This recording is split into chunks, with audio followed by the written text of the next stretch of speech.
love to get rid of of social media altogether. Like, I would just love to delete it all. Instagram, Facebook, Snapchat, all that crap, because I feel like it's a demise of our society. And then she's like, well, you do know that would be the demise of our business. We use it for advertising, promotion. It's like, that is what made our business start up. That's how people found us. Before that, you had to be in the back of a magazine. It cost a ton of money. And who buys, not all people, races, or any ethnicity buys four-wheel drive magazines, right? Well, nobody buys magazines anymore. Sure. But why would you? Right. And so I remember Skylar saying what it cost to be in one small ad in the back of like a four-wheel drive magazine. Ridiculous. And not everyone's going to see that.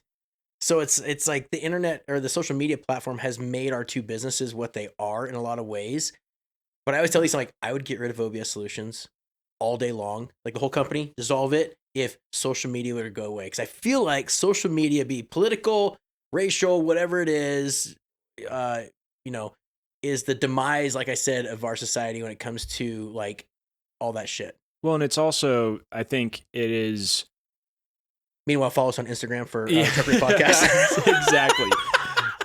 The thing that I will struggle with on it is like you see what people post, and like let's say you go and click on somebody's profile, and just to use like an example, even though this isn't a great one, but like if you just posted like all the progress on your blue truck on your profile, yeah, and I go and I'm like, oh man, this guy does some cool stuff. Let me click, and I just start scrolling. Like, wow, he just does all this cool stuff all the time, and it just is happening like right now. But all you see is the highlight reels. Right. You don't see any of like the days where you work on things for 8 hours and you can see zero progress, or like all you see is people's like perfect lives and all, it just seems like everything's like perfect and glossy, and it's not. And then you can get yourself sucked into it. Or it makes other people bummy if their lives aren't that way. Right. You're like, oh man, I guess I'm a shitty human because I don't have like this perfect body or this perfect truck or this perfect like lifestyle or house or anything like that. The smoke and mirrors behind social media fucking pisses me off. It is absolutely, I just want to. It's so tough to deal with on where we're at in a business level, like for social media on the like before. Oh, by the way, you're listening to the Truckery Podcast. I'm your host, Devin with OBS Solutions. I'm your other host, John with Carrot Customs. I guess we better do this right. And today, I guess we're talking about business stuff. That's right. We're just going to send it and then hit the marketplace hard. Kenny just sent me one that looks really good. Yeah. Very good. Which we're going to have Kenny back in because we need Mr. Bucket back in to talk about all things semi-trucks and stuff like that. Yeah. But we're talking today about social media, influencers, or shit that pisses us off, what it takes to run a business, a small business or a large business, what we deal with, not that we're experts. Far from it. But what we deal with when it comes to social media stuff. Now, I don't consider myself, and I will hopefully never consider myself a big deal, being 5'4", 5'5" on a good day. I'll never be a big deal. But that being said, the shit that we get pumped to us for the social media platforms pisses me off, and that's why I pay Kenny to do it. Yeah. Because it's, like I said, I feel like that's the demise of our society. It knows our algorithms, what we like. It feeds us that shit, be it negative or positive, mostly negative at times, it seems like. Yeah, I mean, it all depends on what you're clicking on. Right. Well, I hate snakes, and I started following like snake stuff out of Florida, and that's all like my feed was for a while. Dude, so bad. And it's like this guy killing all these snakes that are, invasive species or that are killing everything. And, anyway, but I think it cracks me up or it makes me angry is when you deal with, like you said, these people that like their lives look like this. They do this, but on the behind the scenes, it's total, it's total turmoil, right? Yeah, it could be. Well, you just don't see, or I think maybe it's not always total turmoil, but if you have this perception that, oh, their lives are just perfect and they have everything and they have all this money, like more than likely they also have the same struggles that you do. 100%. Like that behind the scenes, like they are stressed about money. They do have like things they have to do, like their life isn't perfect. They do fight with their spouse or whatever, Or like, if it's a truck page or some guy with a truck, that truck's really not as nice as it shows. Yes. Let's see like the underside of it. I want to see the inner fenders. I want to see like, there's a lot of shit that no one shows that is really messed up. That's not as good as it seems. Yes. Or it's half-assed. How many times, like you go to LST and you see these trucks that you've seen on the gram and you see them in person, you're like, that's a joke. Not that, like, I don't like, we're not like holding our standards like Chip Foose or like, Jonathan Ward of Icon, but there's a lot of stuff portrayed on the Instagram or the Facebook, and you go on there or you see it like, oh my gosh, and you see it in person, like, what? That bolt's cross-threaded, or it's not even, there's not even a nut on it, or people don't know how to put washers on correctly. Correct. There's a lot, or the welds look terrible, or there's just half-assed stuff. Yeah. I'm not a SEMA. I've never been to SEMA, but I've heard like from our other vendors that come and talk to us, they're like, dude, you should see these vehicles there. Like, it's just a joke. It's an outright joke. I miss Truck Rice when he was Savagery. Oh, I know. Truck Rice did such a good job. Remember he had a unicorn on his finger and he'd go around to all the SEMA trucks and he like about like all the debauch, like he just like send it, right? It was good. It was great. Really good. And he's still out there. Yeah, it's gotta be. I mean, he's still literally on Instagram. Oh, yeah. I don't see any of his stuff. Like, there's a bunch of people that I follow that I never see. Well, that's the algorithm. They're not wanting to show that stuff, right? Yeah. Which sucks. It does. Because it's steering us. It's pushing us to different ways, right? Different things to look at, I feel like. It is. And I think the flip side too is maybe it's not necessarily that it's all crappy work, but you can see the pictures so quickly sometimes that it seems like it didn't take as long or as much hard work, because you're able to look at at these thousands of hours of work in like 5 minutes. You're like, whoa, how'd they do that? Yeah. They don't see that it actually took just so much to get it there. And I think from you and me, like a personal page on social media is one thing, but when you start a business, be it from scratch or buy a business or running any type of business, the social media stuff that we deal with, especially being a truck page or a business about OBS trucks or whatever, the influencers that come to you and want free product and you try to work with them, or the people asking for free stuff, is ridiculous to me. I think that's a big struggle that I deal with. Ricky and Kenny do it way better than I do. I get angsty when people ask for free stuff. I've never asked for free stuff in my entire life. Right. All of our truck stuff, I don't go out. This is like being honest here. All of our truck stuff that we've put together for marketing trucks, be it whatever, the Princess truck, Cowboy, whatever, all those trucks, that is 100% like paid for. We have never asked for wheels. I've never asked for free product. Paul and Chris will send us headlight stuff, and I always tell them, send me an invoice, I want to pay for it. Right. Like, I do not like getting free stuff. Then you can still use your accounts where you get, better margins if you need to. But yeah, you're not going out being like, hey, if you send me this, I'll make a video for you or something. Yeah. Because I feel like I will get too busy and I won't be able to fulfill that agreement. Yeah, because your job too is not necessarily to do that. You're building. Yeah. We're putting trucks. We're just doing our own thing. I'm not an influencer. I will never tout myself as an influencer. I don't ever want to be that person. I'm just a normal mechanic that likes to put trucks together or do whatever I'm doing, right? Right. Or come up with product ideas is what I really love to do. Yes. But the amount of people that ask for free stuff pisses me off. It is absolutely atrocious that we get these people like, hey, I have a build. I love that word, by the way. I have a build, and here's what we're doing with it. Can I get some of these and this free? It's like, are you fucking serious? Really? Yeah. The ball's on you to, like, you have like 30,000 followers, or even if you have 100,000 followers, I still be like, no.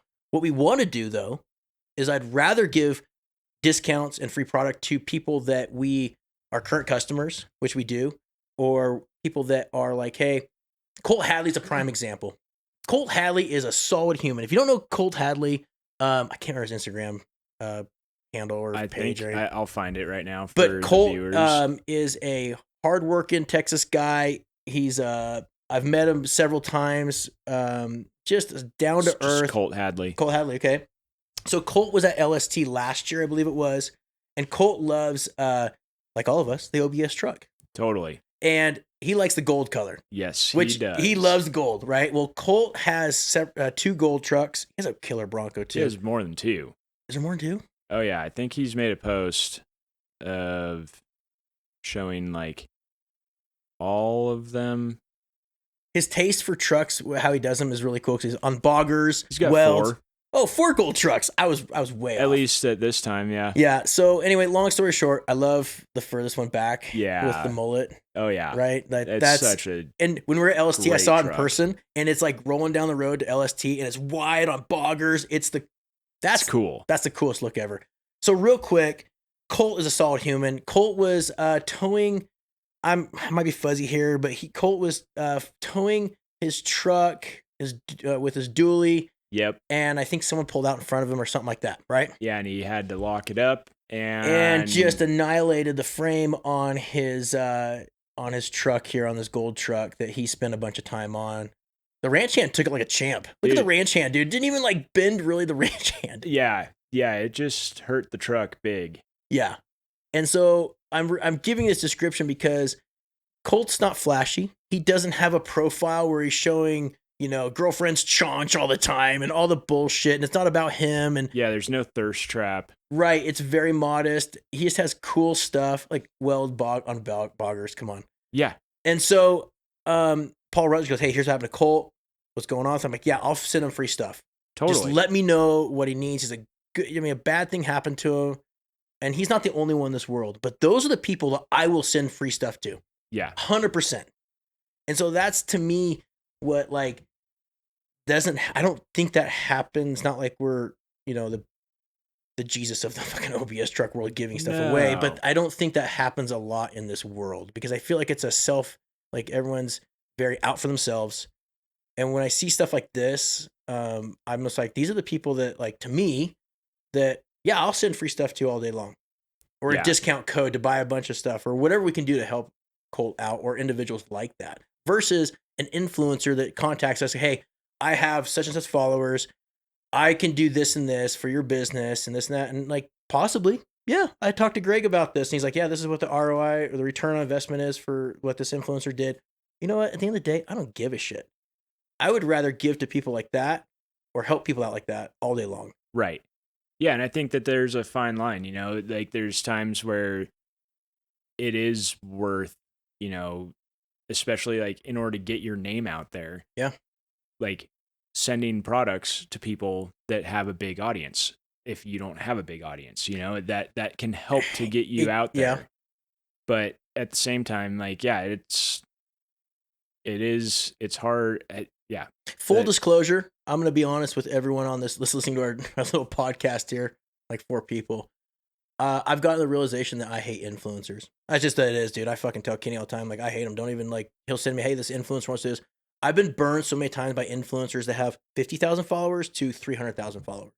Yeah. And not that all of them are bad. Calvin Chaput is probably one, and him and Hollywood Mike are 2 solid humans that come through.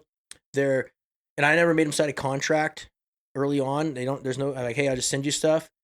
And I feel like those 2 guys come through, but the rest I've dealt with have been terrible. I understand. Yeah, I'm with you. I've sent stuff to the 7-3 queen. I can't remember. I think it's Jordan. Before she does a good job. She has been fantastic to work with, and she does a really good job and really holds up her end of the bargain. Okay. And I'm happy to send her things. Well, that's good to know. There are some and I'm only saying that in a devil's advocate sort of way. Maybe I'm just a spicy human, and maybe my standards are. But I'm with you. I guess, yeah. I don't like the whole I'm an influencer. Can you give me stuff? There are certain times that we've done it before, and it has done absolutely nothing for us and was a complete waste. And then we've done it for people like 7-3 queen. Just said her name. Whatever. You're close enough. Jordan. And she's been fantastic. But I find that it's really hard. I don't think I'm with you. I agree. Influencers annoy the daylights out of me, but I don't think they're all bad. My experience has been pretty lackluster with 90% of them, I'd say. Right. And I would say Hollywood Mike was the only one that came to us, bought product without even letting me know, and then goes, hey, can I get a file for your logo? I'm going to put it on my truck for LST or whatever, big stuff. And I'm like, why would you want that? He goes, oh, I'm putting it on the back window. And I looked, and he like bought a ton of stuff from us, didn't ask for a discount, nothing, and wanted to take and that wants big, to pump it. Yeah, and takes this big white dually to all these truck shows.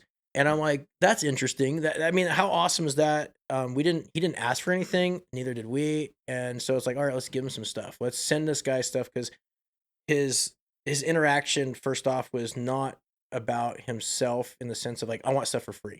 Right. You know, and I think that's pretty noble. Like, I don't know. And Calvin is he's an influencer, you could say that. And his stuff he's always been fulfilled his agreement, and he's always been solid. He doesn't post like getting in fist fights on the gram. He's not out there doing shady shit. Right. It's very, I would say, family oriented at times, you know. He is pretty bougie. He likes his style is very flared, and which each to his own. But yeah, to me, I'm finding that to be a rare thing these days. I'm going to show you one thing that started this whole ball of wax, or the start of this whole ball rolling. Okay. And it's this is the gentleman. Look him up on the gram so everyone can see him here. Oh, you want me to? Yes, we're going to show this video because Oscar, I come into work one day, and Oscar, I was pretty spicy about this influencer thing, this current situation we were dealing with. And Oscar goes, "Hey, you got to check out this video," right? And it was this video of this. Is it this? That's the guy. Okay. Name's Troy, if I'm not mistaken. Troy Lamke. Yep. And Troy looks to me like a heavy haul guy, which, like, that's Kenny's wet dream, by the way. Right there, this video with the star stud. Now, Troy looks to be like this is a great video. This is really cool. This is his daughter, I believe. Okay. And she gets her first, I would say, first vehicle. I haven't talked to Troy about the details, but he's rolling up in his Bronco, right? Surprising her. The Bronco's not all like super long traveled out, but it has some party goods on it. It looks very cool. Really nice. It looks cool. She is ecstatic. Right? Like this is. Oh look my at this. gosh. Look at her. She's just like losing her shit. Short box. Yes. Yeah, just so excited. There's a semi truck in the back. What he uses for work. He's in work boots. I mean, just like. It's in work Uggs. That's right. Awesome. Look, how cool is that? Dude. And she's getting an F-150. It's a party cab, stumpy box, as we call it. She's like crying because her dad's surprising her with this. It's not a pressed out truck. Right. It's rough. Right. But he had the headliner done. That's cool. Right. And look at her. She's crying. Like, I saw this. Oscar sends this to me. He goes, how awesome is that? Right. And I'm like, dude, send her free stuff. I will. With nothing in return. Just send her free stuff, because her and her dad like love the body style so much that he surprised her with this. That is, and he does the headliner for her. Yeah, but the rest of the truck like needs work. Like, what is that? There's like tape on the. Yeah, I think he had to open the door from the inside, possibly. Yeah. So I'm like, and she loses it. She's not it's not like some girl that's like getting a BMW or like some new Honda or something like that. Just getting an old Ford pickup truck. So these are the people that I'm like, I told Oscar, I told Ricky, I told Kenny, we are moving towards these type of humans. Yeah. This is the shit that I love. Right here, hands down. This gal, first vehicle, I assume. 16. All right. I mean. And she's just ecstatic about an old shitbox Ford, like the rest of us. Yes. That's really special. So I messaged him. I said, we don't want anything in return. We don't want any publicity. I don't want a video of you installing it. Nothing. Here, just for your daughter and you. You guys, like, we just love that you love the body style as much as we do. Yeah. So I told Kenny, I told Oscar, I told Ricky, I told Will, like, this is what we're gearing towards. We're moving away from influencers and dealing with these people. I want to deal with these type of humans. Yes. People that are stoked to have the body style, work hard to make their trucks' lives better. Yep. And just enjoy them, be it a show truck or a work truck or just a project in the making. Yeah. No, I really, really like that. Look at this guy's profile too. When you look at Troy's profile, it's not all about him, right? It's about, I shouldn't say all about him, but it's about the things he's doing in the sense of like just regular work stuff. Yeah. Check out the dent side he has. Oh, man. There's a dent side crew cab he has pulling a pretty damn good sized fifth wheel toy haul. Yeah, triple axle. Right. Look at that thing. What's it got in it? I don't know. I would imagine a Cummins. Oh, no, it's just music. Yeah. I mean, look at that. That truck looks good. That truck looks so good. He did GM toners on it, which I thought was interesting. I actually kind of like that on there. That's kind of cool. I mean, it's not terrible. So anyway, and this is what's funny. I messaged Troy, and it took like 5 days for him to message me back, which tells me he's probably not on his phone. He's out there working. Probably out there working. Right. And he has a really nice Peterbilt. Yeah, and that's a serious setup for hauling heavyweight. Yeah, what They call those Jeeps and what motors you got in that, you think? dude, that's 389. That's not my world. How cool is that? That, oh my gosh, that right? is insane. He's hauling, so for anybody that's not watching, he's hauling a, what is that, Caterpillar 637D? Yeah. I didn't know that off the top of my head, but it's a road grader. It's on massive. What looks to be like a 9-axle. I think our buddy Zach DeSays calls us a Jeep. It's like a Jeep setup or something like that. I don't even dare to get close to that world of heavy haul stuff. Knowing how the lowboy scene works. What's funny though is you would never even know he's an OBS guy really. Because he doesn't have a ton of OBS stuff on there. Dude, look at that thing. That fuel truck. Service truck. Isn't that cool? I love that color. That brown, it's kind of like Kenny's brown. It's another 389 heat. Yeah. The Super Luber 2.0. Yes. Super Luber, I love that. That's so good. So good. This is the kind of people I love. Yeah. Like sending stuff to, or like seeing their social media page. When I get really see you next Tuesday on social media. Yes. I hate it. I want to delete all of it. And then I go to this, and this makes me happy. Yeah. This is like real humans doing real human shit. And then like if you scroll down, the daughter and son are like BMX racing. Oh, nice. Yeah, if you go down, like it shows them at the track, like racing and stuff like that. Right there's a picture of them. That's awesome. Right? Yeah. Who doesn't? One last ride at Olympic Training Center. That's super cool. Isn't that cool? Yes. This is the shit that I love. I like that a lot. Not some guy pimping out his ride with, all this. Look at my truck here. Look at my truck there. It's all about my truck. It's all about this. Yeah. This is like the good shit in life. No, it really is. Yeah. Instagram, is always a challenge, and it's hard, between marketing and not, and how to do it. The thing when I get a bunch of emails like, do you have any discount codes, or like, can you like hook me up with this? It bums me out. Like, and I try to, in a nice way, explain the business side of it, but like, look, like we aren't like trying to get rich off of this stuff. No. But on the same side, like if our business doesn't make money, then we can't pay our bills. We can't pay our employees, or, like we can't develop products for products for these trucks. Right. Like, we have to we have to make money on these things in order to continue to innovate and develop, and to be able to like live comfortably and have our employees live comfortably.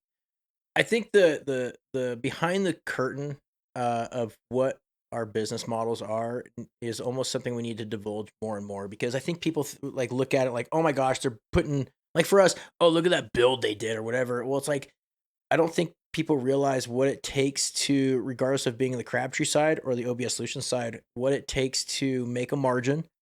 Because you have to have a margin to be able to pay employees and grow a business, to hire more employees. So you're not stressing out your current employees as you're growing, right, and putting too much on them to pay for. Our employees have full benefits. Same. And that's, dude, I don't know if people realize what health insurance costs for a company these days, in the sense of like vision, dental, health, 401k. Like it sucks, right? Yeah. Oh yeah. And as a business, we get no different than anyone else. It's just the insurance companies just raping and raping. It sucks balls. That's a whole nother topic, but it is gnarly what we pay and what you get for. If there was a Yelp rating for the insurance companies, it'd be like at the bottom of the barrel. Well, not to mention, if you don't understand how payroll works, like, you pay your employee, right? And then that employee pays taxes out of their paycheck. But you, as the business and the employer, on top of that, pay additional payroll taxes every time. And like I don't know what the percentage would be. It's probably like 30% ish. Yeah. You're close somewhere in there. It's at least a question, but yeah.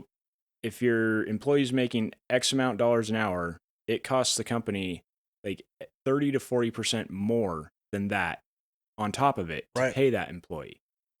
And, that's not even like, that's not even talking about like putting money aside for growth. No. For new tooling, for press brakes or whatever it is, for R&D, or 3D printers, a better 3D printer, computers. What the fuck is the lifespan of a computer these days, especially on the shop, right? Yeah, it all depends. I mean, yeah, My computer for modeling, just full disclosure, is $4,100. Yeah, because you have to have something fast enough and strong enough to run that system. To be able to design parts on. Yeah, or it's all the little shit that adds up.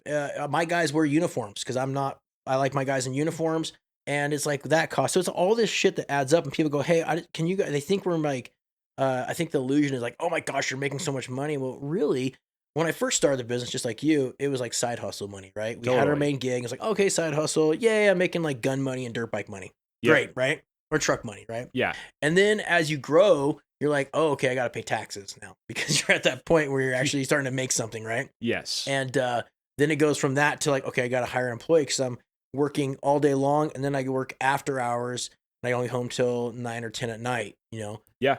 And then it goes from there, like, oh, I hired an employee, but now I need to mark up my margins so I can afford that part-time employee. Well, then like that part-time employee needs to be full-time. So it's like this whole snowball. Now you had one employee, now you have 3 or 4. Now you have like rent you have to pay, or you have, it just snowballs. And I think like I said, the assumption is like, oh, well, you guys are just making money hand over fist, or like that bracket thing you just made, that's just way too inflated. Someone can do it cheaper. There's always someone that can do it cheaper. That's a fact. There is no doubt about that. Is the quality going to be good? Are they paying their employees? Are they paying payroll tax? Federal withholding? Do they have insurance on their products? Exactly. Are they That's another big one. People don't realize that. We have to hold manufacturers' insurance in case something happens, that we have an umbrella that shields us, protects obviously the customer and our employees. That's a big one. And the insurance price changes depending on what type of products you're making. And how many products you're making as well. Yes. And they ask you, what are you making? Are you making like tennis balls for the top end tennis, or are you making like suspension parts? It's a big difference there. And, then you're paying all this stuff, but you still have to make a living. You still have to grow. So then you roll that into your product cost and and what it costs. And then people like just jump down your throat sometimes when it comes to when you release something new. That costs too much money, blah, blah, blah. It's like, or what? Like my friend can make it cheaper. Yes. It's like, 100%. Yeah, but your friend's not running a company that has to, like, full disclosure. I mean, we are able to pay the bills, and some months are slow and hard, and where like I've not taken a paycheck before because in order to make payroll for employees, some months are good. But it's not like we just are putting a crap ton of money away every month into the bank account and like just lining our pockets. Like we're reinvesting back into the business and developing new products and working on new things. But it's not there's zero like get rich quick scheme with it. It takes, we've reinvested for the entire time the company's been around. And it was just into like, especially while I was still at the fire department, I didn't need the income because I had another job. And so every bit of profit went back into the business. And now I have to pay myself because I'm not at the fire department anymore. And I'm really glad that I can afford to, because we're doing enough sales, but we still have to pump money back into the business in order to, do development stuff. And it's not, I don't know. I think sometimes the perception can be that like, because of the price of the product, it means that you're making a whole bunch of money. Yeah. The most expensive products that we sell make us the least amount of money. That's just how it works though sometimes. Exactly. Like the Kings and all that stuff, you don't get a big margin on that. No. And so people, by the way, you need to understand, for John to quit his job as a fire guy, and that takes big balls. If you don't, shut the fuck up. That's gnarly shit right there for you to take and go, hey, in fact, you don't just become a firefighter overnight, by the way. No, there was. Yeah, that takes a lot of hoops to jump through, a lot of training, a lot of skill sets that you have to build. The paramedic side was what took a lot. Yeah, but even though if you want to be a firefighter, it's not something you've just, I'm going to be a firefighter today, I'm going to get the coat and just start doing it. It takes, you have to like. Yeah, no, there's a lot. Yes, there's a lot to it. And for you to give that up, I don't think people realize that. I don't think you're a very modest human and you don't like just throw it out or tell people that. But I always tell them like, John, to like go after his passion in the sense of like, hey, your first passion was obviously be a firefighter, but you always loved trucks and stuff. The firefighter, yeah, I enjoyed it.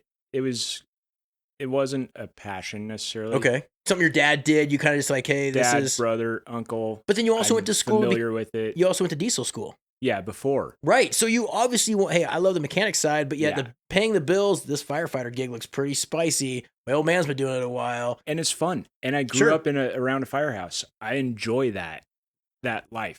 But for you to step out of that, to go, hey, I enjoy this more. This is my passion. I think you need people don't understand that about you. You know, that's a big deal for you to go like, I'm going to throw caution to the wind.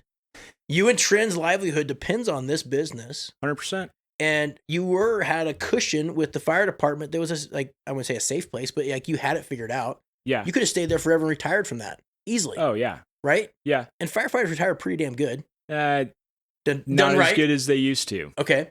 But they still retire off of it. Yep. And for you to go, nope, I'm going to do this. Trent and I are going down this road.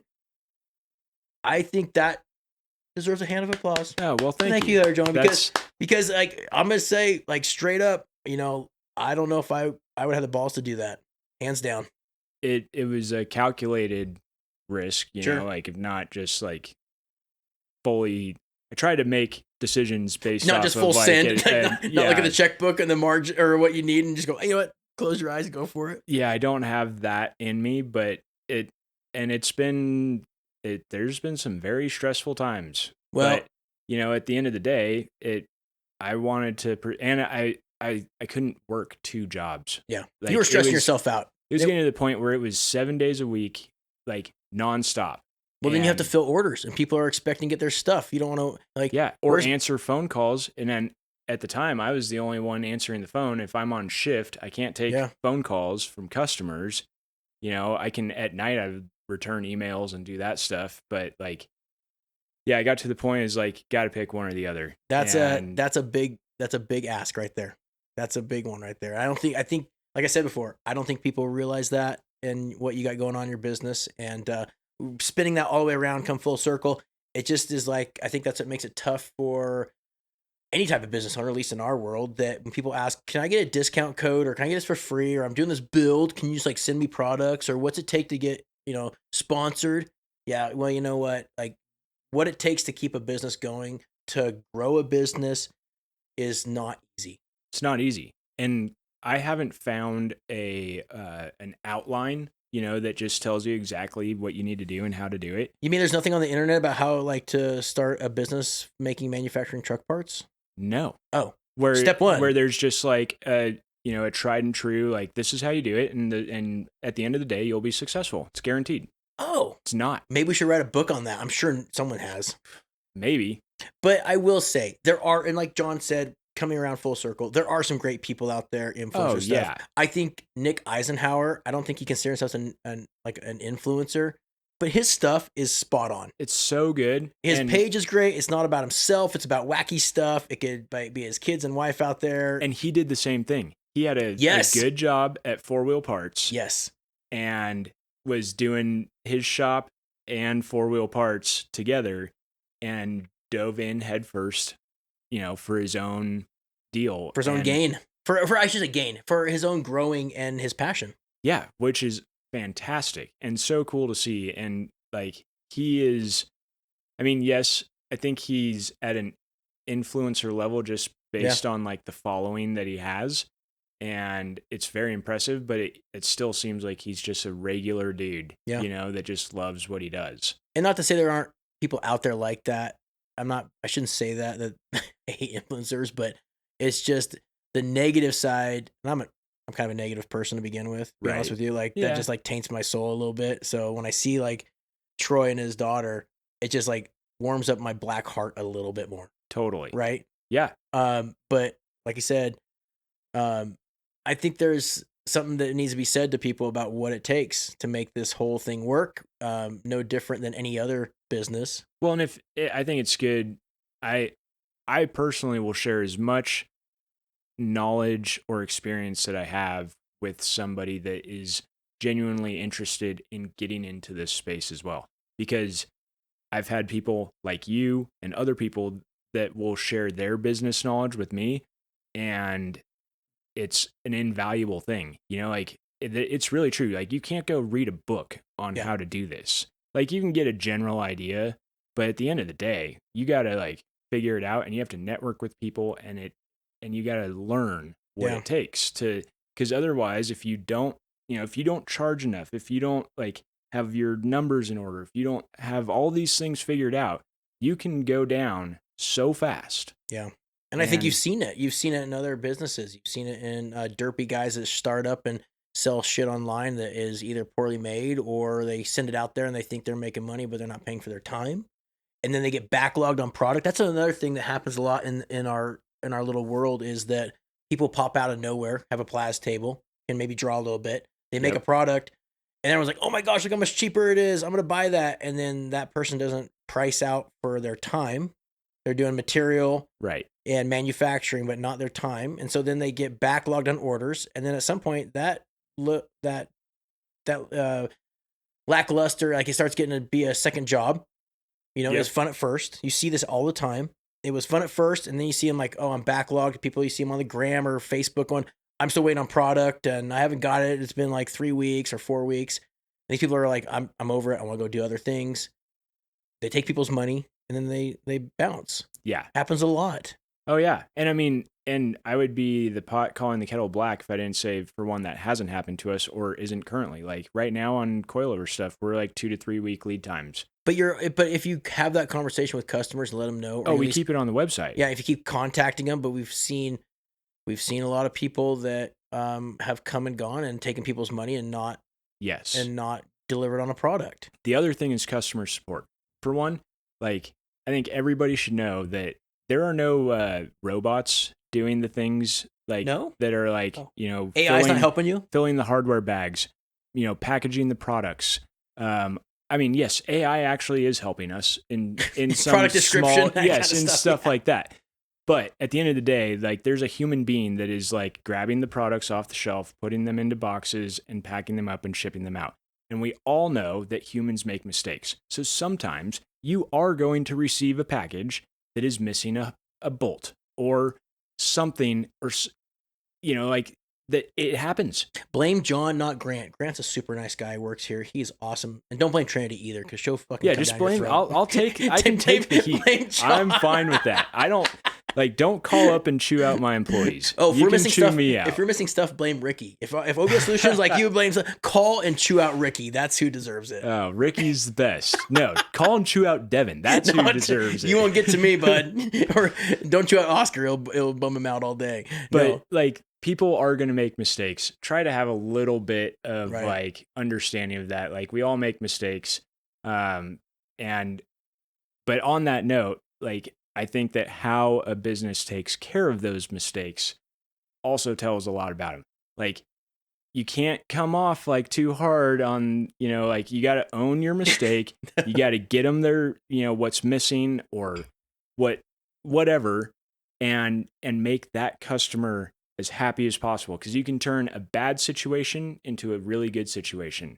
And some of the best marketing we have out there are happy customers. Product reviews and responses to bad reviews is a big one on the Crabtree side. Really? Oh, hell yeah. Because you get reviewed just on the mechanic work. Right. So like Lisa and I learned a long time ago, like if you look up reviews of anything, be a restaurant or a plumber or anything, right? Doesn't matter. If there's a bad review, look at the response from the company. That will tell you a lot about the company. Like, there's a lot of things that happen on a business level when it comes to reviews. It could be someone that is totally misinformed on what happened with their repair or their service, but comes off with a spicy review, and it could be good. It could be accurate or not, right, on the customer side. But the company's response to that review is what I look for. Yes. Is it like, hey, I'm sorry we messed up, let me get right to it? Is it like, hey, go pound sand, you're wrong, this is what really happened? Is it not even responding at all? There's a lot of things that you dealing with the general public that I look for in a review. And, totally. Not that we're perfect, like you said, shit happens, but it's how we respond to it that makes a difference, I feel. 100%. Like, hey, no worries. You handle the situation. No worries. We messed up. Send it back. We'll fix it. Or, hey, let's just, can you give us a call so we can get some more information? Yes. You know, or is it like I'm gonna fire a torpedo back at you and blast you off this earth? Like, hey, fuck you, you know, you're misinformed. You didn't buy it from us, or you know, it's how we respond. Yeah. And that makes a difference, at least I think. And when I look up reviews of whatever it is of a company I'm going to deal with or a product I'm going to buy, I want to see the negative reviews. Yeah. And I want to see how the company responds. You know? That's very true. Yeah. Yeah. The negative reviews are what I look for as well. And yeah, it's the hard part is sometimes a negative review can be just a lack of understanding. 100%. A lot of things get how something actually works. Yeah. Or, you know, but yeah, how you handle that stuff is key. And we love customer feedback because it tells us if we're doing good or if we need to change things or if we need to modify things. Totally. Right? Yeah. So, I mean, like, you kind of need to know. On the Crabtree side, we do callbacks. We do callbacks. Hey, how are things going? What's going on with that repair? How are things working? We're just checking in. For every customer? For most, yeah. Service work, not so much, but for repair work, we want to double check. Did our repair work? Our diagnostic was solid? You know, I want to know. I want to know if my guys are doing good or if there was a greasy handprint left on your vehicle. Yeah. If it's something we need to address. You know, I think that's a good one too. Totally. So I think there's several ways to run a business, people. And neither are we experts, like I said before. So we could be totally wrong. I learn every day. Every day. Legitimately, like, am learning and like I have never been at the point where I'm like, yep, my business is just a well-oiled machine that I just need to like add a little lube here, a little lube there, you know, and just like watch it run. I would love it to be that way. And I think it is becoming more and more of that, but it is a constant. I have a list like pages long of things to work on and to update and to make better and to like, you know, it. Don't forget, you also have a house remodel to get to. Yeah, well, you have that too. Yeah, that gets put on the back burner a lot for work because that's how it works. That's how it goes. Is going to be able to pay for it. Well, we've gone down a couple roads there. Let's do something more positive. Should we answer some questions? Do we have questions to answer? Do people listen to the show anymore? No, yeah, we do. For one, Wreck-It Rob, we talked about. We answered his question. He was asking about. We want to see the wheeler rig. Yes, he sent it to me. He was asking about what tow rig he should get for his wheeler. Oh, we kind of just said, hey, is that Shane on there? Is that my son up there? Oh, yeah. Oh, my gosh. I messaged him. He showed some of his welds. I said they look really good.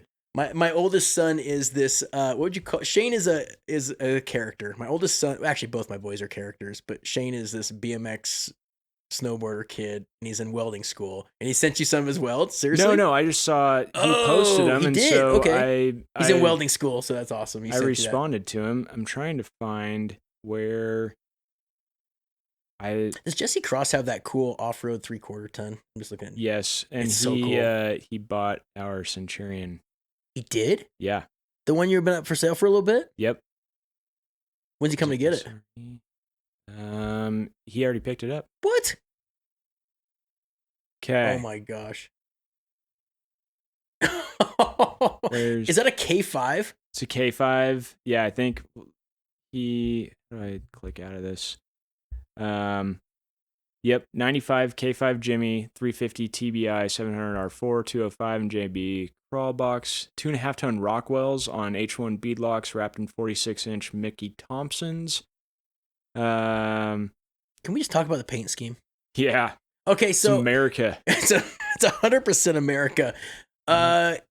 What we're looking at here, people, for not watching our derpy video, is a K5 Blazer. He said 95? That can't be right. 90. It's a 90 K5 Blazer that has been narrowed in the front. So he cut the front end up, narrowed it. Is that bobbed? Or I think the bed, I always call it narrowed in the front, bobbed in the back, but I'm no expert. But I think it's just sheet metal. Well, no, there's a frame there. He's on Rockwells, which Rockwell axles, I think those are, besides the MRAB axles, Axletex axles, the Rockwells are next there. And it's it looks, there is not much. The only thing you could tell it's a K5 is the front fenders. Yeah, right? it's got some of the frame. Some of the frames there. Leaf sprung. Okay. It's leaf sprung still. That's awesome. Yeah. on Rockwell's. Yeah, and it's American flag, painted up American flag, and the back of it though doesn't resemble the K5 anymore. Not at all. No, the back's just some sheet metal and tubes, and it is very, very cool. Yeah, and for those listening, there was an episode a while back. He was asking what tow rig he should get for hauling this. And we had, he's on a budget too. Yeah, budget of $10K. Yeah, so we just kind of like dived into, if you listen to that episode, we were just kind of like, what's out there for $10K? Colin, our producer guy, helped us out with that and nailed a couple gassers. And that was a learning experience in a lot of ways, because we found a Super Duty V10 that was like low miles, if I remember right. And I'm like, there you go. Yeah. Once that V10 blows, slap a Cummins in it. And oh no, you said the C word. I did. Dear. Yeah. So anyway, thank you so much for sending in the picture of the crawler. We were interested in the crawler. Totally. Like, send us that pictures. His movie list was pretty good. Oh yeah, we asked about movies. American Graffiti, Rolling Thunder. I've never seen The Wrath. I haven't either. No, I've never seen that one. Rolling Thunder, never heard that one. The Car. Christine's up there. Yep. Hit and Run. Hit and Run. Never heard that movie. Ready Player One. I never saw that. Never. Was it good? It's really good. No. Yeah. Okay. I don't know about for a car movie, but I've been told it's not as good as the book, but it's great. Wreck-It Rob is my kind of human, because under TV shows, thank you. I didn't want to side rise there. Airwolf. I haven't seen that. Oh, dude, don't watch it. Okay. Don't, because why? Because when you're young, your brain isn't mature enough to know if a TV show sucks. And now you watch it, you're like, this TV show sucks balls. Because Airwolf, yeah, Kenny and I still to this day, like, the Airwolf is the shit, right? Because it made us love helicopters. Yep. But they took this helicopter and they dubbed in sound when it's taken off and stuff, and the guy had a helicopter and everything was done with the helicopter. Like, hey, I gotta mow the lawn, get the helicopter type of TV show, right? Yep. And Ergus Borgnine was in it, if you know who that is. Super goofy. I don't remember. That's fine. Shows my age. But the best part is he kept the helicopter, you ready for this? In an abandoned volcano. No way. Yes. It was like in a mountain, but it used to be a volcano, if I remember right. And you fly the helicopter in and land it. No one found the helicopter. Like, no one's out there like, hey, let's go hike this abandoned volcano. And find this helicopter. And no one did that. Nice. So anyway, Airwolf's on there. Rob, that is awesome. Dukes of Hazzard, that's a classic, right? Classic. That makes you an American if you like Dukes of Hazzard. Oh yeah. You ever heard anyone say they didn't like the Dukes of Hazzard? No. Yeah. I don't think so. I mean, I don't know how you couldn't. Knight Rider? I mean, I don't think I've seen Knight Rider. The Fall Guy, I think I've seen. I am so bad at remembering names of movies and TV shows. Really? Yeah, and actors. It, for some reason, is one of those things, those pieces of information in my brain that gets just put in the junk drawer. I have, I can't remember numbers. I can't remember equations, mathematical stuff, spelling, none of that shit. I'm total tism on that stuff. But when it comes to movies and TV shows and actors and actresses, 100%, I can remember that shit all day long. Interesting. It's weird. I am more of a numbers. I can usually remember somebody's phone number if they tell it to me. No, I barely remember my wife's phone number. If my phone died, it'd be like struggle street to remember Lisa's phone number. Really? Yes, I'm that bad. And addresses? No, fuck that. I can't even do that. Your license number? No, I can't remember that. Okay. My concealed carry number? No. License plate on any of the trucks I own? No. Nothing number wise. Or I don't know, even spelling. If you ask me to spell something, it'd be tough. But movies, interesting. Movies all day long, and TV shows. Yeah, 100%. But this guy's got some good movie picks. I don't know. I've never seen The Car. Never seen that one in a couple. I haven't either. But I'll have to. Ready Player One was good, huh? I mean, I wouldn't say for a car movie, sure, but it's very interesting and it's a unique concept on potential future with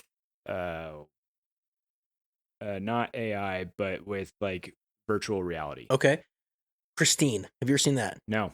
Oh my God. I don't think I have. Let me look it up. You've never seen Christine? It's a Stephen King book. Right. Nope. I have not seen Christine. Okay, you got to watch Christine because it's pretty good. Okay. It's pretty good. And the ending's really good. I'll add that to my list. What's the other questions or answers or anything like that? So Tyler Hoy, talking about OBS Supercab short beds. I'm restoring my 96. I've got questions about, or I've asked questions about in the past. Check out his Instagram. I think we have. Once the powertrain, it's currently got 460. Once the powertrain gets tired, he wants to diesel swap with the ZF5. What Cummins would be best for all-around performance and economy? Towing a 35-foot Wildcat fifth wheel. Out here in Iowa, so not much for mountains. Truck has 410 gears, Dana 60 RSK from Sky, Super Duty spring swap. Love the pod. Keep it up. Thank you, Tyler. Tyler, early common rail that still ran a cable for the throttle. Really? Yeah, I think early common rails were badass. I do too. But honestly, what Cummins would be best all around performance and economy? Well, I mean, a 12 valve is the easiest to install. You know that. Yeah, and economy wise, a VE pump. Really? Yeah, rotary pumps are way more efficient than a P pump, but not as much power. Right. I just like the fact that I think common rails are some of the coolest. I do too. I love the engineering behind them. Yeah. But I do like the early common rails that still ran a throttle cable, so it's easier for us to swap them into our derpy Fords. Yeah, I mean, mounting up a throttle pedal and wiring No, in, I know, but I always that hard. Okay, so I always go off of if I'm somewhere and I have a wire or I have a throttle position sensor fault. Yes. On the gas pedal side, or I don't know. I've always thought that I like that, but then they only made that for a couple years, right? Then they went totally wireless. Yeah, and even then the wire is still controlling a throttle position sensor. Oh, correct, 100%. I'm just saying, you're going wire from your throttle position sensor mount on the engine to wire where there's a lot longer run and multiple connections. Correct. That's what I'm saying. There's the same animal, just one uses a cable to go from the throttle pedal to a throttle position sensor, and the other ones don't. Right. So I love common rail stuff. 6-7 common rails, obviously that's the shit. Yeah. Getting that in your frame rail takes a little bit of love, it sounds like. Honestly, would you go, if you can afford it, common rail, and then like top of the budget, common rail, next down, would you do a VP44 24 valve? What do I have in mind? Exactly. So it's a VP44. If it hauls, just put a good lift pump in it. Yeah, you're fine. See, everyone badmouths the VP44s, right? Like, oh my gosh! But the fault with the VPs were a lot of them was the lift pump. Lift pump failed, starved the injection pump, and then took out. And they were like, these injection pumps are crap.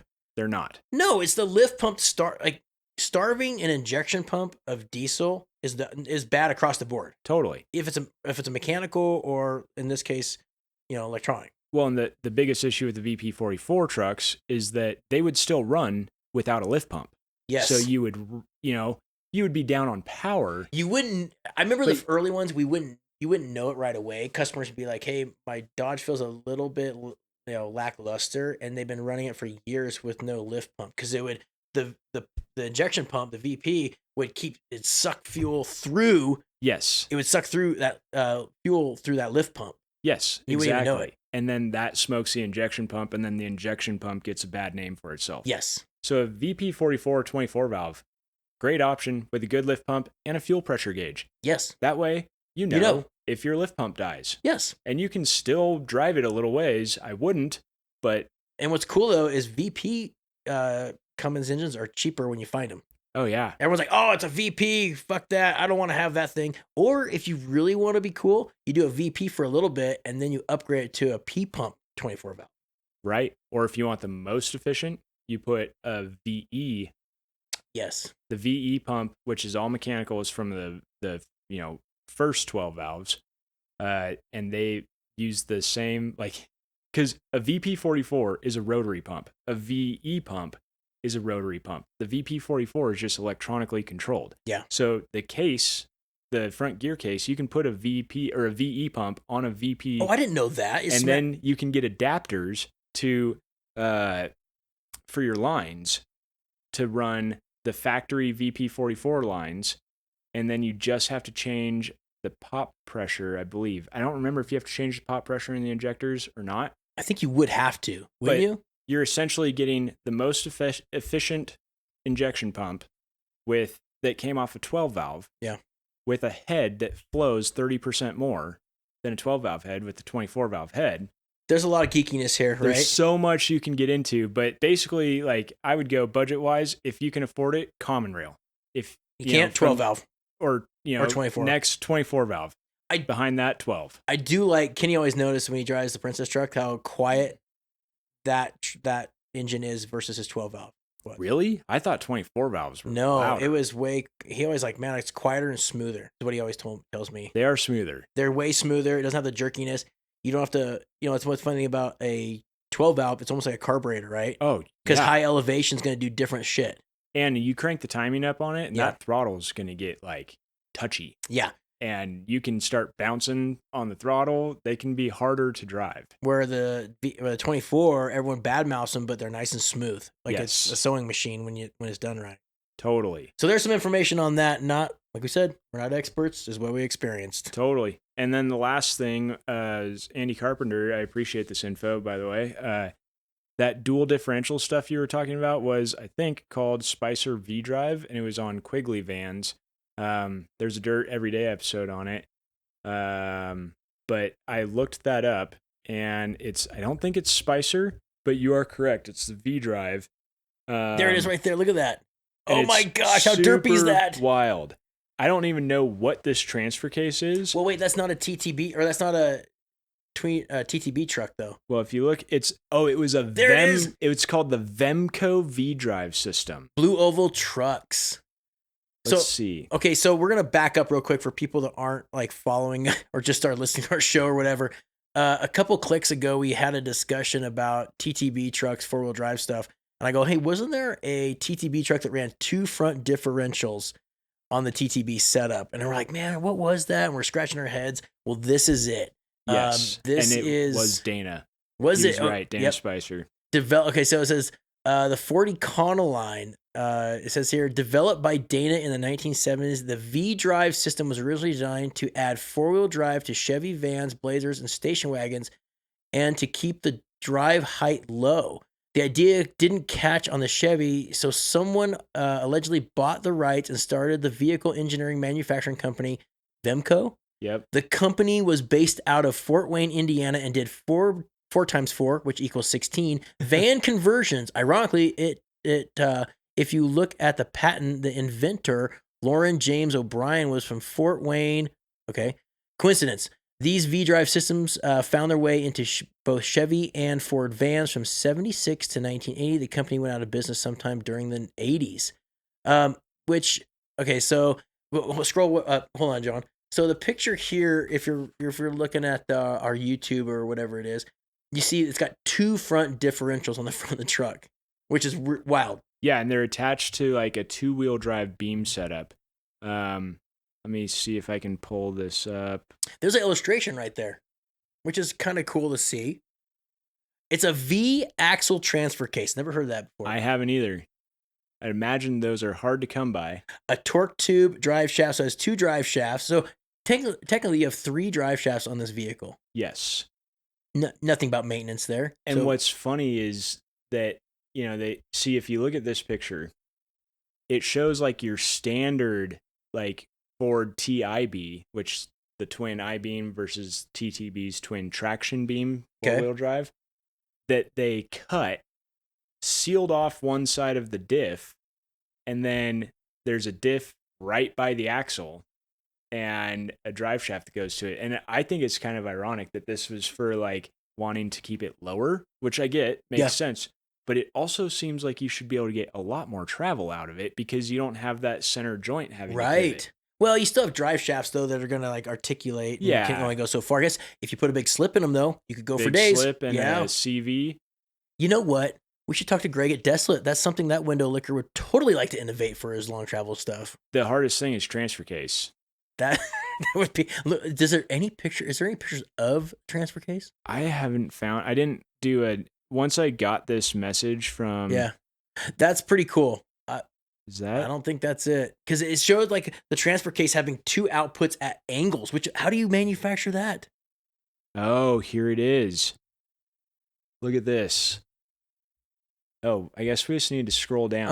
Oh, there you go. Look at the gears in there. That is wild. So what we're looking at here, not if you aren't seeing our video here, it's the transmission or the transfer case.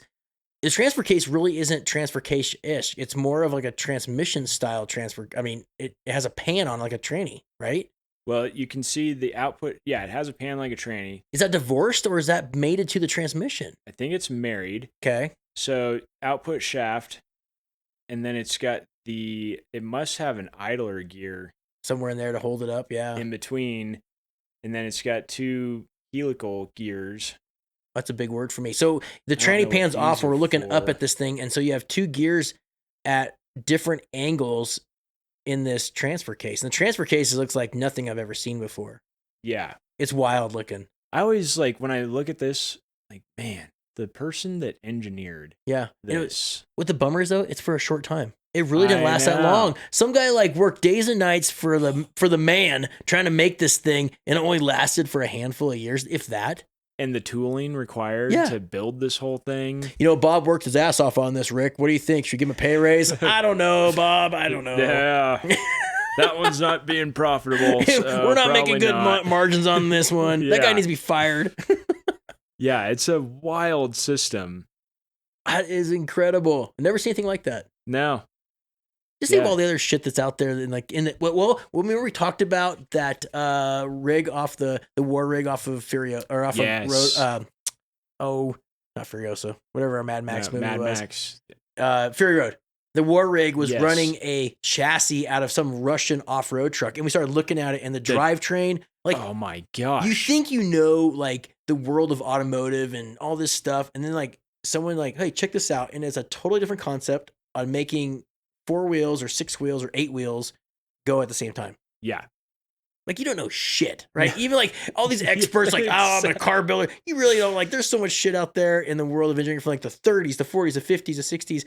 And we assume we know everything, but then you're hey, check this out. This was built in 1940 and it was this World War II military rig and it did this. And you're what? Exactly. So cool. I love to know how tanks work.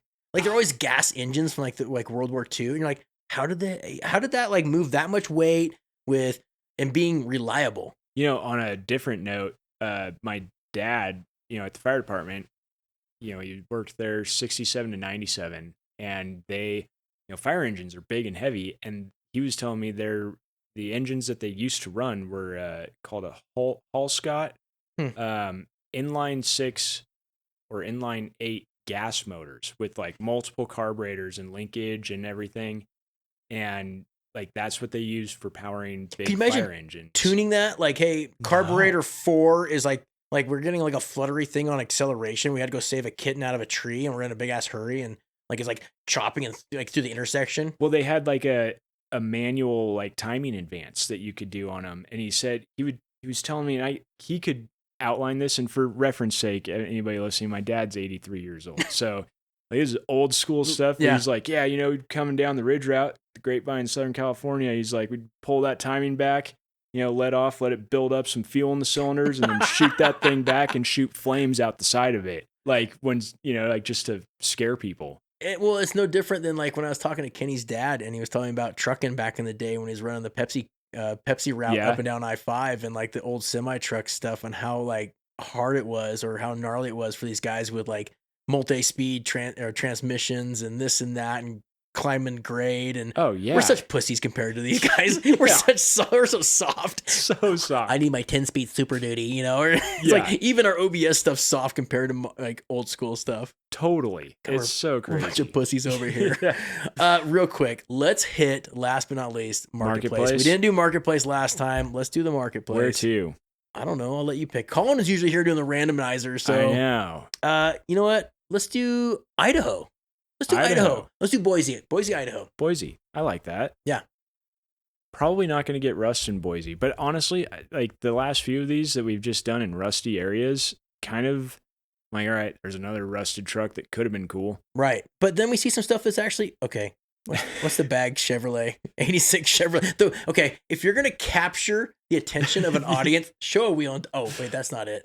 That is not it. That's not the one you were going for? No. Sorry. No. That right there with the wheel. Oh, yes. That is low-hanging fruit. If you want to sell something on Marketplace, have a cool picture to be the staple picture on the front. Yes, so this is in Garden City, Idaho, 1986 Chevrolet bagged supercharged LS C10. Oh, man. But see, they have a picture of the tire wheel first, right? Oh, yeah. In the video, it's dropping the bags down. Did you see that? Yes.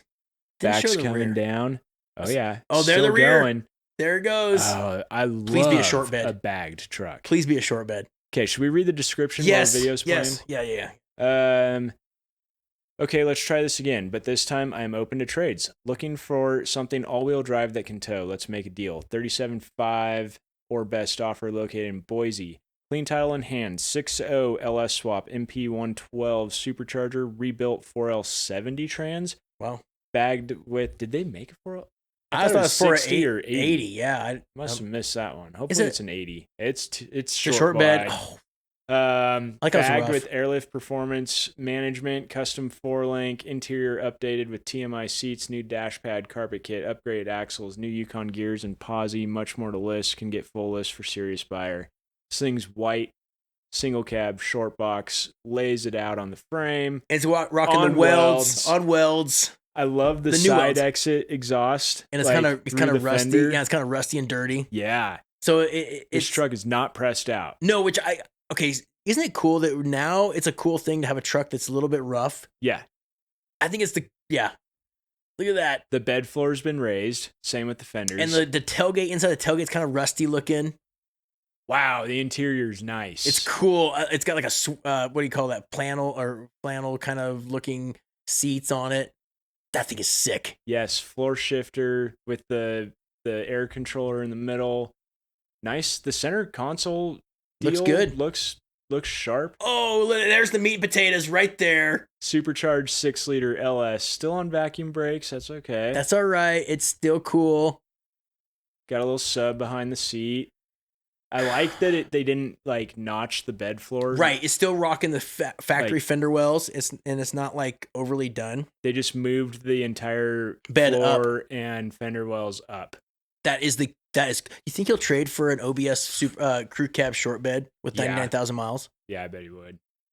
That thing is sick, dude. This truck is really cool. C10 custom deluxe. Like this thing, you could drive year round, aside from if it's slick out. Right. You know, not care. You can park in the parking lot wherever you want. If a door ding happens, like for one, a modern car door is not going to ding this. Oh, that is a cool truck. You scratch the paint, who cares?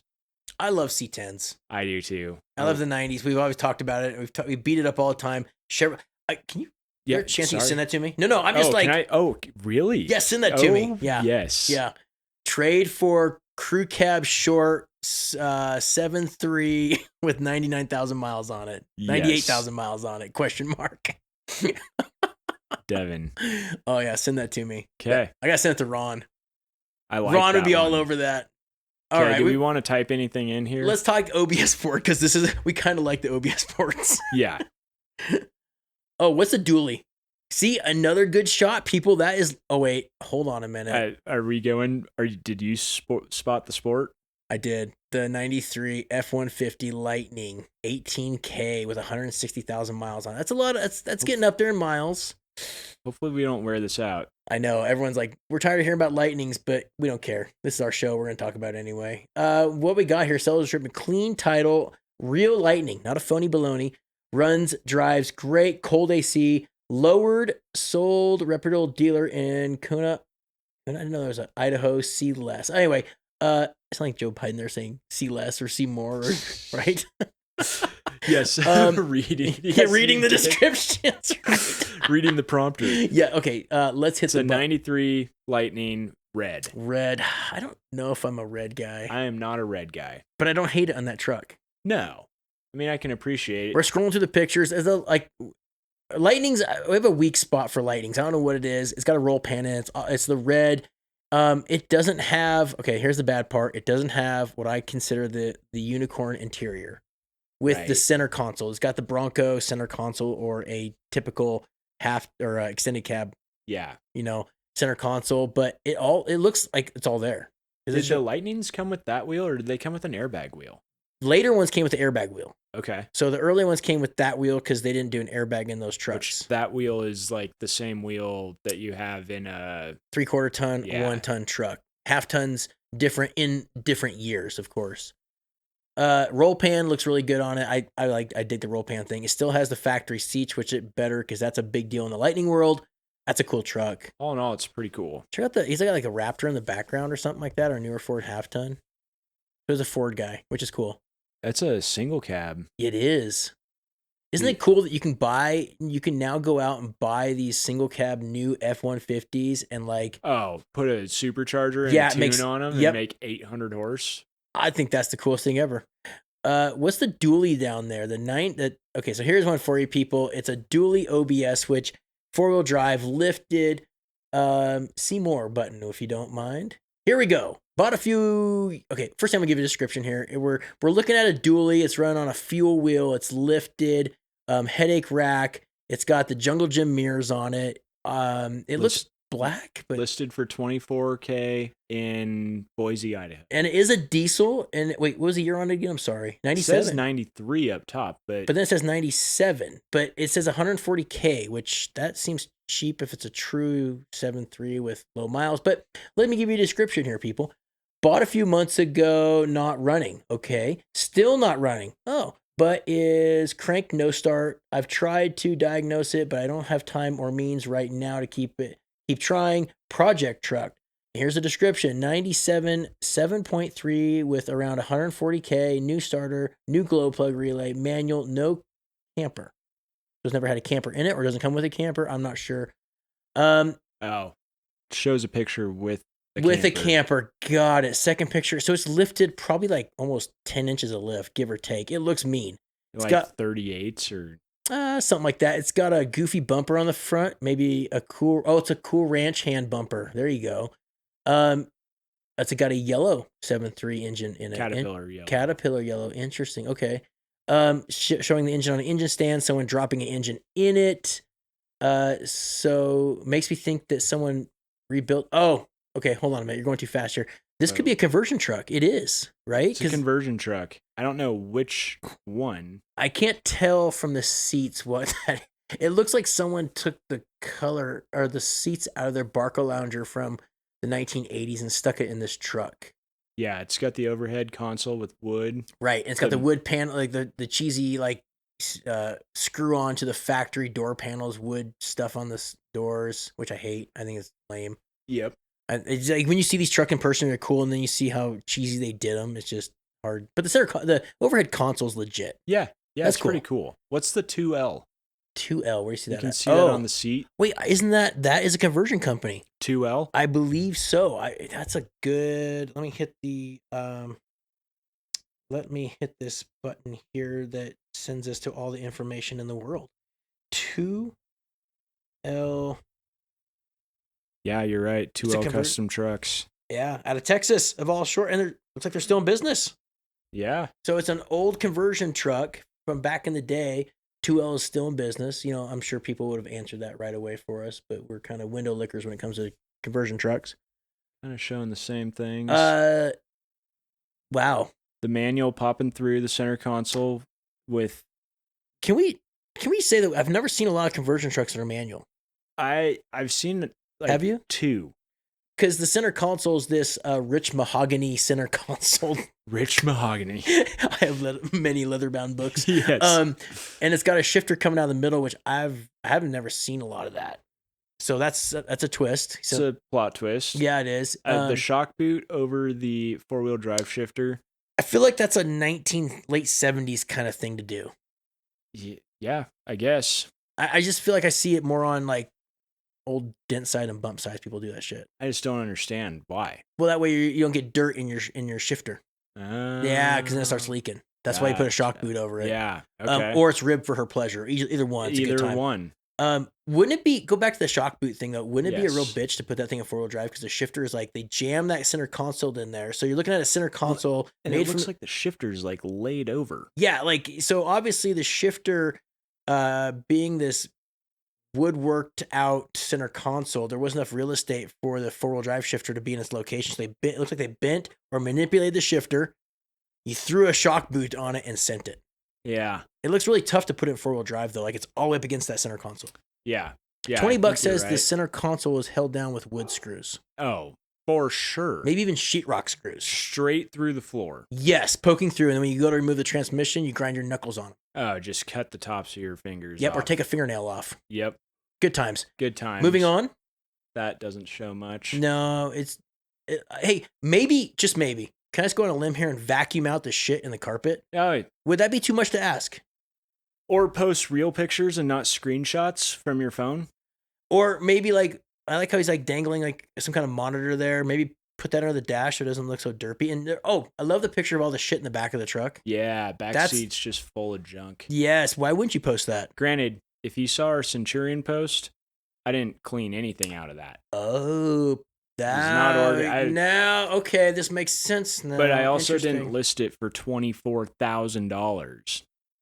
I listed it cheap. Like, here, this is it. I am not inventorying all the crap in here. Can you guys roast John because we beat everyone up?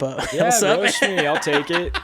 But this guy like left everything in there and just like, let's take pictures of it with the shit in the back seat. Yeah. You know, it has a good look from the outside though. It has a really cool look from the outside. Yeah, it does. You know, it's got potential. It does. It's not terrible. There's not really enough information, but $24,000 for a non-running truck. He's going off the speculation that's got $140K on it, but still. Oh, I know. That's a tough one. Well, what was this gentleman's name? Josh. Well, good luck, Josh. I hope you sell it and get your money out of it what you want. Yeah. Yeah. Because I only want the best for like people selling shit, but like that's totally right. All right, one more, and then we'll call this a day. Ooh, I see a lot of cool stuff. Oh, I think we saw that one in Napa. That was pretty good. Fuck you, Cybertruck. Another dually. 2-wheel drive. What else we got? What do you think of this 95? Let's look at it. This looks clean. 125K it says. In Boise, Idaho, 95 Ford F-250 regular cab long bed. Looks like it's rocking a 351 or 302. 351. Yeah. Okay, so what we're looking at here is it looks like the hood popped open. It looks like this is a car lot. They pressure washed it. It's a 3/4 ton single cab, Uno cab, lengthy box, 8-foot box. It's got the factory hubcaps on it. It looks actually really clean. It looks really very good. Clean. Yeah, and what year was it say it was? It said 95. Which is the good gray color in my opinion. Yep. Gray interior, and the seats are in great shape. It's rocking a 40/20/40. It's a manual truck, which I'd sure hope it'd be with a 3/4 ton and a small block. It says ZF5. Okay. Did they do ZF5s behind 351s? Yes. Yeah, they did. Okay. That's a for sure thing. And it says super clean bot. Okay, I'm going to start again. Mint condition. Okay, I like that. Mint. Bold statement. Mint condition, no accents, clean title, a 4x4, long bed, cold AC. That's my biggest concern. New BFG KO3s, 125,000 miles, a 351 roller block. Well, I think a lot of those were roller blocks back then after that year, but I could be wrong. ZF5 manual transmission, new paint by previous owner. That could be skeptical. Super clean body, no rust, runs perfect, doesn't leak any oil, well taken care of entire life. Hard to find truck like this is better. Hard to find a truck like this in better condition. Truck is located in Boise, Idaho. It's a cool looking truck. It does look really clean and well taken. There's something about like, and someone lifted it. Didn't say anything about the lift, but it looks like is it a 60 in the front? It doesn't. It looks TTB. So someone put a lift on the TTB system, which our buddy John across the street here, he loves the TTB stuff. I mean, it's pretty legit looking. I love. There's something about a stock wheel on a little bit bigger tire, especially a BFG. Yeah. You know, and it's rocking the old school Ford hubcaps. White letter out. And, you know, I did notice someone's replaced the mirrors with a derpy Napa, you know, or O'Reilly's mirror. Yes. And someone replaced the rear bumper with an aftermarket that looks like crap. But the tailgate panel, it's rocking the tailgate panel, being a 95. The sheet metal looks great. The tailgate panel, the OG looks good. There's no under or in the bed photos. No, but you know what concerns me? It looks like it's like a used car lot. Yeah. Because someone like pressure washed it and hit it with all the greasy, grimy, make all the black hoses look good and all that stuff. I hate that shit. Yeah. And it sucks. And they spray it on the belt and the belt will start making noise. Yeah. Super lame. But the truck looks good. It looks good. I mean, and price doesn't seem $20,000. It's a little on the steep side. A small block. I don't know. That seems steep. I'm thinking 13.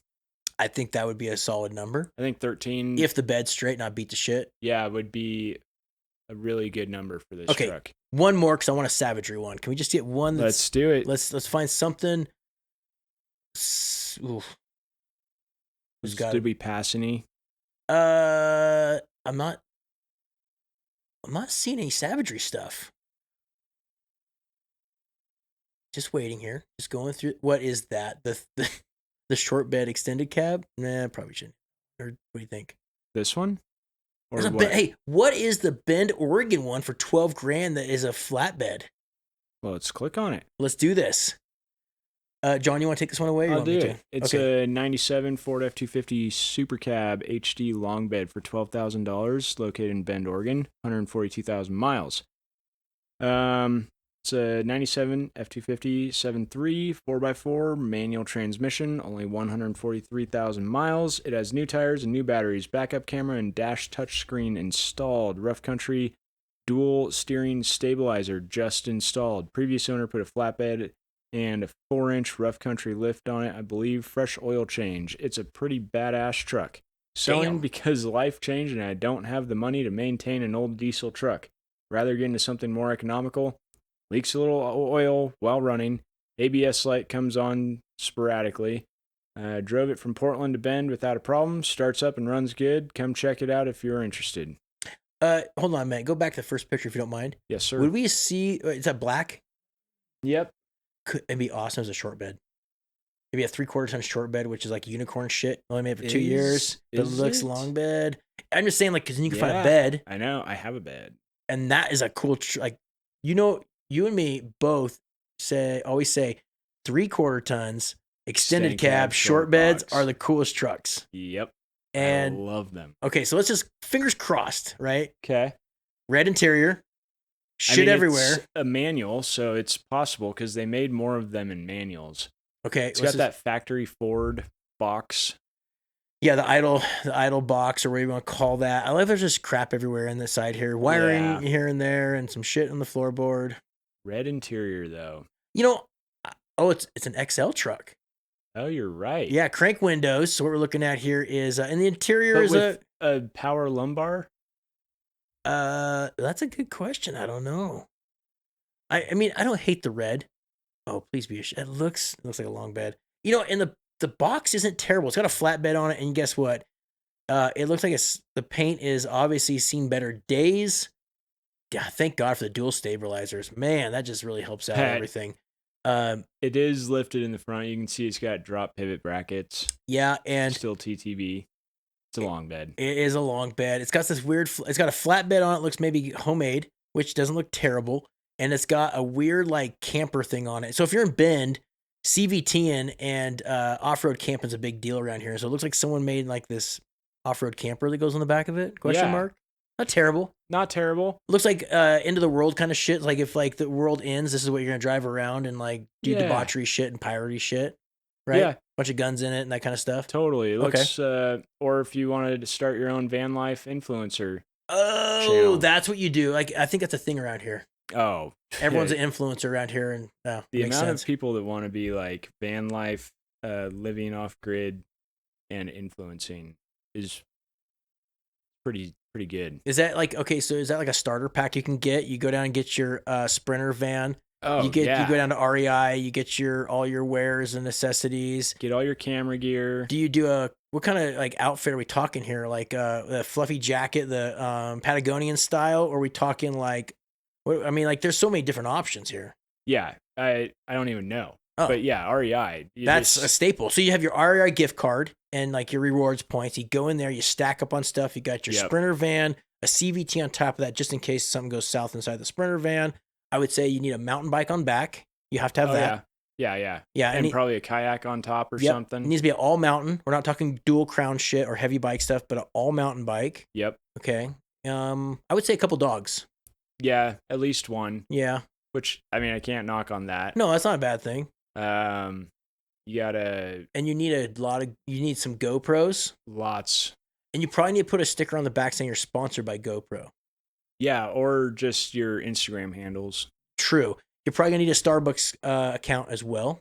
Starlink, yes, you need a Starlink as well, so you can post from any or podcast or like we're doing podcast. Or you could have, I think it also helps to have a good looking female with you. Yes, that does help. It seems to draw the followers in when you're doing the influencing. Yes. When you go to influence people, you got to have some chaunch to show people. Yeah. All right, that's your starter pack, everyone. So moving on from that squirrel, this would be this is more the derpy version. So I don't know if I would pick this.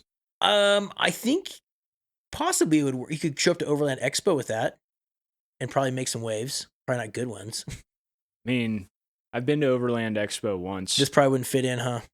I think what fits in there is like people with a lot of money. Well, you could pull up to this. Brand new things. Oh, okay. Well, you'd be kind of the trailer trash park guy when you pull up to this, but I would actually kind of think it's cool. It's actually kind of he's in the Northwest Crossing area of Bend. You can tell by the houses. The houses, they're a little more modern. This is the bougie zone. So this guy bought this thing trying to be an influencer. It went south on him, and he's switching to the van life because the OBS influencing overlanding stuff's not working. So anyway, this is kind of a cool truck. I don't hate it. I thought it was gonna be like savagery, and I was talking about derpy stuff, but really, it's actually unique. I will say that. Totally. So I think it's kind of cool. Check it out. It's in Bend, and Pete, it's not terrible, by the way. No. Yeah. No, it's I think that's it, dude. I really didn't have it. We didn't have any savagery stuff today and really to beat up on, but there you go. There you go. We've talked about everything we can for today. John, thanks so much. Yes, thank you. You are listening to the Truckery Podcast. Love it or hate it. Give us reviews, all that stuff. And we love your questions. Yeah. We love your suggestions. Totally. And for some reason now I can't like put something up on Spotify that says like I can only put up polls. Okay. So just comment with suggestions. Oh, I got one. Can we put a poll up of what's the go-to wheel? But then we have to select like our options. Shit. All right. Well, just send us your go-to wheels. Yes, send us your go-to wheels. What you guys think's a cool wheel for either like. That was last episode though. Oh, it was? Well, let's just talk about this episode. We should have told them that. So listen to last episodes. Let us know what your wheel choices are. We're obviously a couple whiskey shots in, so we're coming off the rails. Time to go get some food. All right, guys. Thanks so much. Cheers.